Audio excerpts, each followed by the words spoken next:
Saya ingin RPJMN bukan menjadi dokumen formalitas, tapi betul-betul menjadi panduan, menjadi rencana kita dalam langkah ke depan menuju Indonesia maju. Rencana Strategis Kementerian Lembaga atau Renstra KL adalah dokumen perencanaan Kementerian Lembaga untuk periode 5 tahun. Renstra KL tahun 2020 sampai 2024 merupakan penjabaran dari Rencana Pembangunan Jangka Menengah Nasional tahun 2020 sampai 2024. Dalam 5 tahun ke depan, keberhasilan pembangunan dalam mewujudkan visi Presiden dan Wakil Presiden, terwujudnya Indonesia maju yang berdaulat, mandiri, dan berkepribadian berlandaskan gotong royong, dilaksanakan melalui 9 misi yang dikenal sebagai Nawacita Kedua, yang ditajamkan ke dalam 7 agenda pembangunan yang merupakan penerjemahan dari visi misi dan arahan Presiden.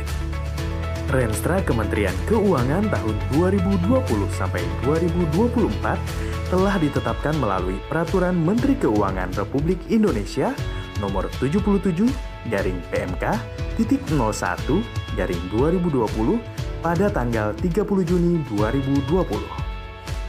Sebagai salah satu unit organisasi besar di bawah Kementerian Keuangan, Direktorat Jenderal Perbendaharaan berkomitmen mengawal dan mendukung Renstra Kementerian Keuangan tahun 2020 sampai 2024 dan diwujudkan dalam bentuk Renstra Ditjen Perbendaharaan tahun 2020 sampai 2024 yang ditetapkan melalui Keputusan Direktur Jenderal Perbendaharaan nomor Kep/193/PB/2020 pada tanggal 28 Agustus 2020. Renstra Ditjen Perbendaharaan tahun 2020 sampai 2024 mendukung pencapaian agenda pembangunan dalam RPJM pada 1. Agenda Pembangunan 1. Memperkuat ketahanan ekonomi untuk pertumbuhan yang berkualitas dan berkeadilan.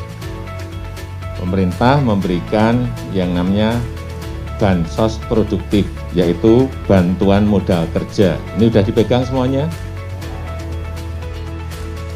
Pada arah kebijakan, penguatan kewirausahaan, UMKM, dan koperasi dengan strategi penyediaan insentif fiskal yang berorientasi ekspor dan penyediaan skema pembiayaan bagi wirausaha dan UMKM, termasuk modal awal usaha serta pendampingan mengakses kredit atau pembiayaan dengan unit in charge Direktorat Sistem Manajemen Investasi.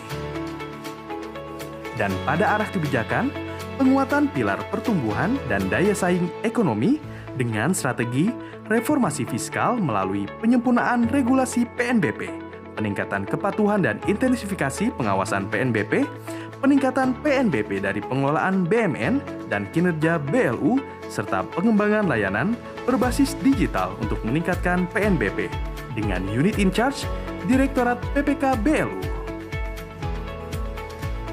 2. Agenda Pembangunan 3. Meningkatkan sumber daya manusia yang berkualitas dan berdaya saing.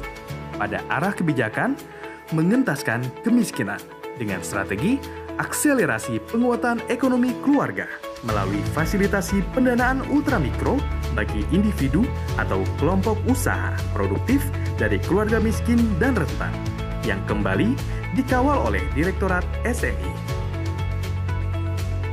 Kemudian, Renstra Ditjen Perbendaharaan mendukung pencapaian Renstra Kementerian Keuangan pada arah kebijakan 1. Arah kebijakan 3.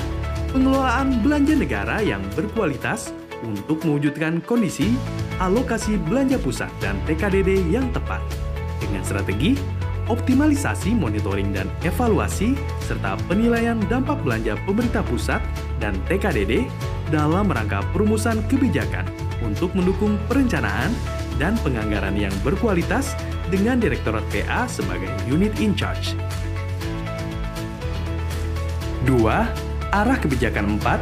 Pengelolaan perbendaharaan, kekayaan negara, dan pembiayaan yang akuntabel dan produktif dengan risiko yang terkendali untuk mewujudkan kondisi sebagai berikut. Pelaksanaan dan pertanggungjawaban anggaran belanja pemerintah yang efektif, efisien dan akuntabel yang merupakan core function dari Ditjen Perbendaharaan. Untuk mencapai kondisi ini, terdapat beberapa strategi yang akan dijalankan oleh Ditjen Perbendaharaan dan didelegasikan ke unit in charge di unit Eselon 2 Ditjen Perbendaharaan sebagai berikut.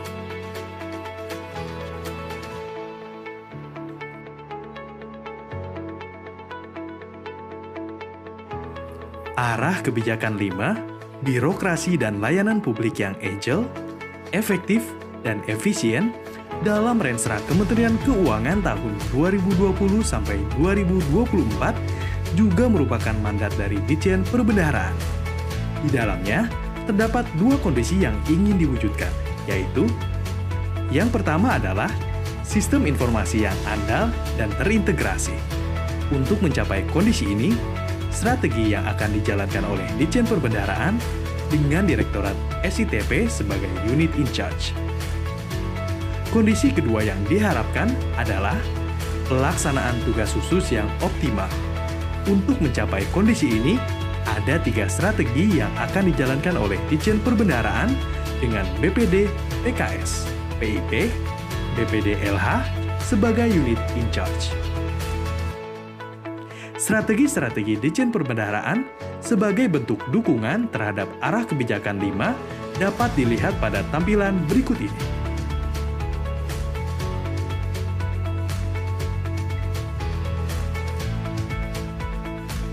Keseluruhan strategi yang telah ditetapkan akan berhasil mendukung tercapainya arah kebijakan nasional dan Kementerian Keuangan bila disertai dengan dukungan dan komitmen penuh dari seluruh insan perbendaharaan.